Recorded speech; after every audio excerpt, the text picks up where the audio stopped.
آؤ تذکرہ امام حسین میں کربلا کے بعد کیا ہوا۔ جب سارے شہید ہو گئے، ان کی لاشوں پر گھوڑے دوڑائے گئے، تو جو لوگ قریب آبادیوں کے لوگ تھے وہ آئے، ان لاشوں کو سمیٹا، کتنوں کو تو انہوں نے دفن کیا اور مولا حسین کو دفن کیا۔ اب بیبیاں خیمے میں تھیں، قیدی بنائی گئیں۔ سیدہ زینب فاطمہ زہرا کی سگی بیٹی ہیں، حسین ابن علی کی سگی بہن ہیں، زوجات امام حسین ہیں، بی بی سکینہ ہیں۔ اس خیمے میں چند عورتیں رہ گئیں اور بیمار زین العابدین ہیں۔ یزیدی لشکر کی طرف سے لوگ آئے اور کہا کہ اپنے ہاتھ آگے بڑھاؤ۔ ہاتھ آگے بڑھائے گئے تو ان کو ہتھکڑیاں ڈال دی گئیں۔ رسول اللہ کے گھر والوں کو ہتھکڑیاں ڈال کر باہر نکالا گیا، خیمے اجاڑ دیے گئے۔ بعض روایات یہ بتاتی ہیں کہ خیموں میں آگ لگا دی گئی۔ جب خیمے جل گئے، شام کا وقت تھا، مغرب کے بعد یہ لٹا ہوا تاخت و تاراج قافلہ کوفہ کی طرف جا رہا تھا۔ کربلا سے اب یہ کوفہ جا رہے تھے، لیکن ظالموں نے جتنے شہید ہوئے تھے ان کے سر سنبھال کر رکھے تھے۔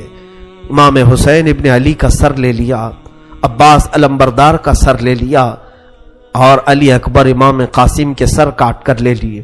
سارے سروں کو انہوں نے، اس لیے کہ اس وقت ثبوت پیش کرنے کے لیے سر دکھانے پڑتے تھے کہ ہم نے ان کا قتل کیا ہے۔ اب سروں کو انہوں نے نیزوں میں ڈال دیا اور سروں کو لے کر نیزوں سے چلنے لگے۔ یہ سفر ان کا شروع ہوا، کوفہ کی طرف چلے۔ کیا ایک بڑی بات مجھے یاد آتی ہے، مولا حسین کی ایک کنیز تھی جس کا نام بی بی شیرین بتایا گیا ہے۔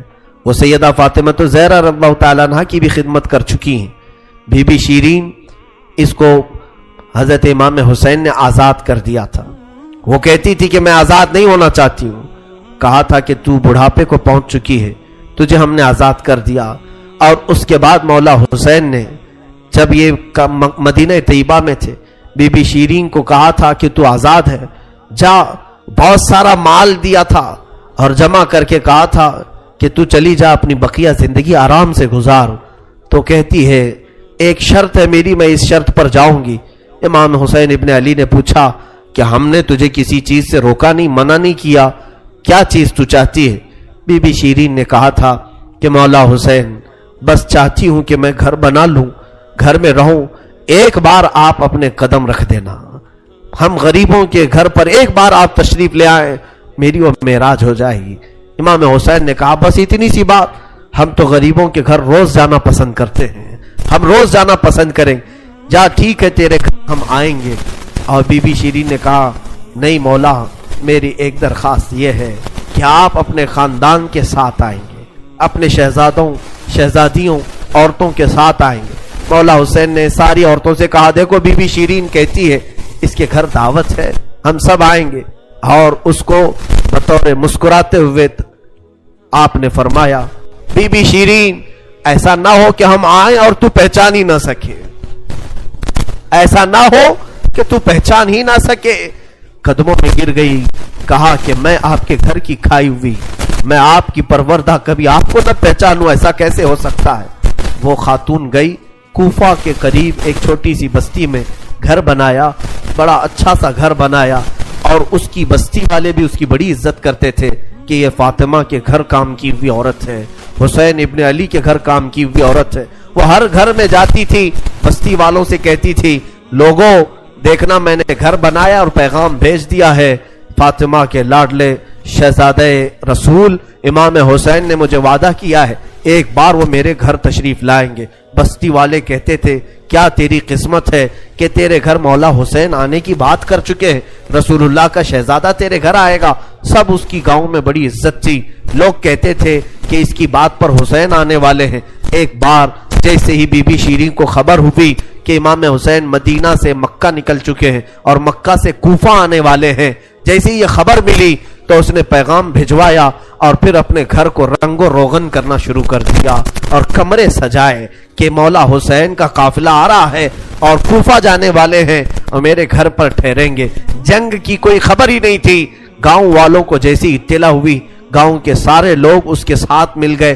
پورے گاؤں میں سارے لوگ گھروں کی تیاریاں کر رہے تھے اور سب لوگ روز انتظار کرتے. بی بی شیریں پہاڑ کے ایک چوٹی پر صبح سے شام تک بیٹھتی, ہر آنے جانے والے قافلے والے کو دیکھتی, جو مکہ سے کوفہ کے لیے آ رہا ہے جا رہا ہے دیکھتی, انتظار کرتی. اس میں امام حسین اپنے گھر والوں کے ساتھ آنے والے نہیں آئے. کئی دن گزر گئے اور اسی زمانے میں ایک رات ایسی آئی کہ اس کے گھر ایک عورت آئی.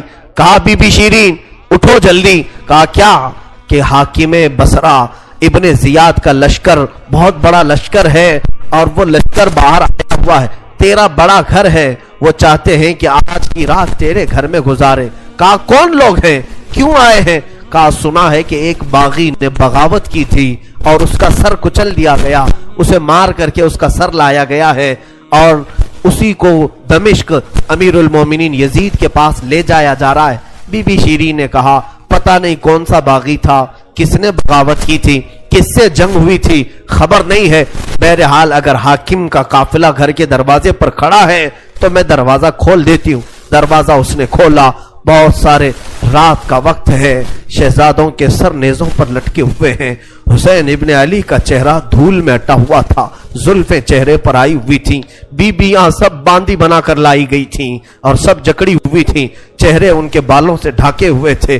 اس خاتون نے دیکھا اور کہا ہائے ہائے افسوس, قیدی آئے ہیں میرے گھر. مولا حسین کہتے تھے قیدیوں کے ساتھ اچھا سلوک کیا جائے, قیدیوں کے ساتھ اچھا سلوک کیا جائے. اس نے اپنے گھر میں اندر داخل کیا, جو حاکم جو اس کے سپہ سالار تھے ان سب کو اندر بلایا, رات گزارنے کا مقام دیا, جگہ دیا, اور یہ بیویوں کو صحن کے باہر ہی چھوڑ دیا گیا, ان کو اندر نہیں لایا گیا. اور اس خاتون نے کہا ان قیدیوں کو بھی تو لاؤ, میرا گھر کافی بڑا ہے, میں اندر سلا لوں گی.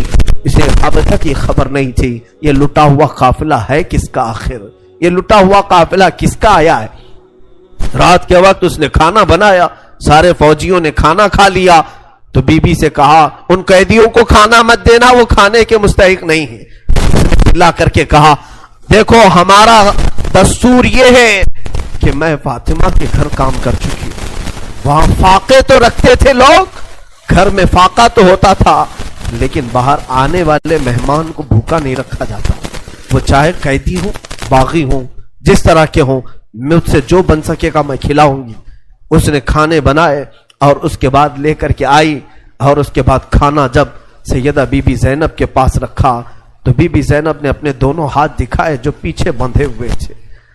اس خاتون نے بی بی شیریں نے کھولا اور ان کے بالوں سے چہرہ ڈھکا ہوا تھا, اور اس نے کھانا پروسا کہ کھا لو بیبیوں کھا لو. تو بی بی زینب نے پکار کر کے اپنے بھائی کا نام لیا, یا حسین ابن علی. تو بی بی شیریں چونک اٹھی, یہ نام تو کیوں لے رہی ہے, یہ نام تو میرے آقا کا ہے جس کی میں باندھی تھی, میں خدمت گزار تھی, یہ نام تو کیوں لے رہی ہے. بی بی زینب کہتی ہے بی بی شیریں کیا ہم نے تجھے پہچان لیا, بابا نہیں کہتے تھے کسی دن ہم گھر پر آئیں اور تو پہچان ہی نہ سکے. یہ جو اونچے نیزے پر سر دکھ رہا ہے تیرے آقا مولا حسین کا سر ہے, اور یہ علی اکبر کا سر ہے, یہ قاسم کا سر ہے. بی بی زینب پکارتی گئی. بی بی شیریں نے دیکھا اور پکار کر کے کہا مولا کیسی مہمان نوازی کا وقت تم نے دیا, کیا اس طرح بھی کوئی مہمان بنتا ہے کسی کے گھر. اور یہ کہتی ہوئی غش کھا کر گر پڑی, اس پر پانی ڈالا جاتا, وہ اٹھتی پھر غش کھا جاتی, بے ہوش ہو جاتی. سچ کہا تھا مولا حسین نے, اے بی بی شیریں ہم تو وعدہ کیے ہیں آ کر رہیں گے, کہیں ایسا نہ ہو کہ تو پہچان ہی نہ سکے. سچ کہا تھا مولا حسین, آپ اس حالت میں میرے گھر آئے کہ میں پہچان نہ سکی, کیونکہ وہم و گمان میں بھی نہیں تھا کہ فاطمہ کے لاڈلے کا کٹا ہوا سر کبھی گھر آ سکتا. وہ غش کھا کر کے گر گئی. روایات میں ہے صبح جب اٹھا لوگوں نے, فوجیوں نے اٹھ کر کے دیکھا تو بی بی شیریں کا جسم ٹھنڈا پڑ چکا تھا, اس کی روح نکل چکی تھی. غم حسین میں لوگوں کی جانیں چلی گئی. یہاں آج دو آنسو ہمارے نکلتے ہیں تو لوگ ہمیں بولتے ہیں, غم حسین میں لوگوں کی روح نکل گئی. جو اصلی محبت کرنے والے تھے وہ دنیا سے ہی رخصت ہو گئے. مولا حسین کی محبت کرنے والی بی بی شیریں دنیا میں نہیں رہی. کہا آخری جملے اس کے یہ تھے، گھر بڑی آن شان سے اس لیے بنایا تھا کہ ایک بار مولا قدم رکھیں گے. اب انہوں نے قدم رکھ دیا تو اب جینے میں کوئی مزہ نہیں ہے، اب میری زندگی کی تمنا پوری ہو گئی ہے. اس کے بعد یہ قافلہ نکلا، کوفہ کی طرف جا رہا تھا، ابن زیاد تک پہنچنا تھا. حاکم بصرہ، حاکم کوفہ عبید اللہ بن زیاد کے پاس یہ قافلہ جانے سے پہلے کئی منزلوں پر رکا. دوسری رات آئی تھی. دوسری رات ایک گرجا گھر کے پاس ان کا قیام ہوا. وہ ایک عیسائی کا گرجا تھا، وہاں پر قیام ہوا. عیسائی نے دیکھا کہ بہت سارے کٹے ہوئے سر آئے. اس نے بھی اپنے چرچ میں رکنے کی اجازت دی تھی. ہائے افسوس، عیسائی بھی رحم کھا رہے ہیں. کیسے وہ مسلمان تھے جو رسول اللہ کے گھر والوں پر رحم نہ کھا سکے. عیسائی نے وہاں پر رکنے کی اجازت دی. اس کے بعد کہا، رات کو اس نے کہا کہ یہ جو سروں پر، یہ جو نیزوں پر سر ہیں، کیا یہ ہمیں ایک رات کے لیے دو گے؟ لوگوں نے کہا لے لو لے لو، لیکن امانت کے ساتھ واپس کرنا کہ یہ ہمیں دمشق پہنچانا ہے. اس نے سر حسین کو لیا، دھول کو صاف کیا، اس لیے کہ اسے دور سے ہی اس چہرے میں کچھ چمک نظر آ رہی تھی. اس عیسائی راہب نے رات کے وقت دیکھا، ایک تخت پر رکھ کر کے سر حسین کا غور سے مطالعہ کرنے لگا اور اپنی پرانی کتابوں سے ملانے لگا. پرانی کتابیں پڑھتا تھا اور چہرہ دیکھتا تھا، بار بار دیکھتا تھا. پھر چیخ کر کے کہا، ہاں میں اپنے مقام کو پہنچ گیا، اس لیے کہ مقدس کتابوں میں لکھا ہوا ہے نبی کے آخری نبی کا نواسا ظلمن قتل کیا جائے گا اور اس راستے سے جائے گا، اور یہاں کی گرجا میں اگر رکے تو گرجا میں جو خدمت گزار ہے وہ اس کی خدمت کرے، مولا اسے جنت عطا کرے گا. وہ عیسائی راہب کہتا ہے وہ چہرے میں ساری علامتیں جو کتابوں میں لکھی یہی ہیں. وہ ایمان لے آیا، کلمہ طیبہ پڑھا، اسلام قبول کیا. رات میں اس کی دنیا بدل گئی. میرے عزیزو، اسی کو کہا جاتا ہے اسلام زندہ ہوتا ہے ہر کربلا کے بعد. حسین کے انتقال کے بعد بھی اسلام پھیل رہا، ایمان دوسروں کو بانٹ رہے ہیں. صبح تک اس گرجا میں رکے، پھر دن پورا گزارے اور شام کے وقت ٹھنڈے وقت میں کوچ کرنے کا ارادہ کیا. اور سر امام حسین جو ان لوگوں نے نیزے پر لیا تھا اس کو ایک جگہ گاڑ دیا، اور اس کے بعد اپنے پانی وغیرہ کے استعمال کے بعد قافلے کو کوچ کرنے کا حکم دیا. قافلہ آگے چلا، لیکن جو فوجی آتا سر حسین کو اٹھانے کے لیے نیزے پر، وہ تو ہلکا ہو چکا تھا لیکن وہ زمین میں ایسا گڑ چکا تھا کہ اٹھتا نہیں تھا، کسی سے ہل نہیں رہا تھا. بہت لوگوں نے کوشش کی. پھر آ کر کے انہی ظالم یزیدیوں نے بی بی زینب سے کہا، اے خاتون، یہ تمہارے بھائی کا سر زمین پر ایسا جمع ہوا ہے، ہٹتا نہیں ہے، آگے بڑھنا ہے ہمیں، یہ ہٹتا نہیں ہے. بی بی زینب نے غور سے دیکھا اور کہا، قافلے میں دیکھ لو سب ہیں یا نہیں، قافلے میں سب ہیں یا نہیں. دیکھا گیا تو بی بی سکینہ قافلے میں نہیں تھی، قافلے میں موجود نہیں تھی. بی بی زینب نے کہا، وہ میرا غیور بھائی ہے، اپنے خاندان والوں کو چھوڑ کر کہیں جاتا نہیں تھا، اپنی بچی کا غم ہوگا، آگے نہیں بڑھتا، تلاشو سکینہ کہاں ہے. لوگوں نے ڈھونڈنا شروع کیا. پہاڑ کی ایک چھوٹی سی چوٹی پر وہ بیٹھی ہیں اور ایک خاتون کی گود میں بیٹھی ہیں. کوئی ایک خاتون ہے، اسے سہلا رہی ہے، تھپکیاں دے رہی ہیں. بی بی سکینہ 9 سال کی عمر میں ایک بڑی معزز خاتون کی گود میں ہچکیاں لے لے کر رو رہی ہیں اور کچھ باتیں کر رہی ہیں. بی بی زینب نے دور سے دیکھا، خاندان کی کچھ عورتیں اور آئیں، پکارا، سکینہ جانے کا وقت ہو گیا، تم یہاں کیا کر رہی ہو. دوڑ کر کے جیسی سکینہ کے قریب آئے تو دیکھا نہ وہاں عورت تھی نہ کوئی خاتون تھی. سکینہ کو اٹھایا، کیا کر رہی تھی تم یہاں، کیسے آئی، کون عورت، کس سے بات کر رہی تھی. سکینہ نے کہا، میں جانتی نہیں تھی، یہاں حاجت کے لیے آئی تھی، اچانک ایک خاتون نمودار ہوئی، اس نے مجھے گود میں اٹھایا، بوسے دینا شروع کیا، میرا ماتھا چوما. میں نے پوچھا کہ تو کون ہے، تو اس نے کہا، اے بچی تو نہیں جانتی، میں تیری دادی فاطمہ الزہرا ہوں، میں فاطمہ الزہرا ہوں، رسول اللہ کی شہزادی ہوں. میں اپنی دادی کے گود میں سو گئی، بڑا نرم گود تھا، بڑی ان کی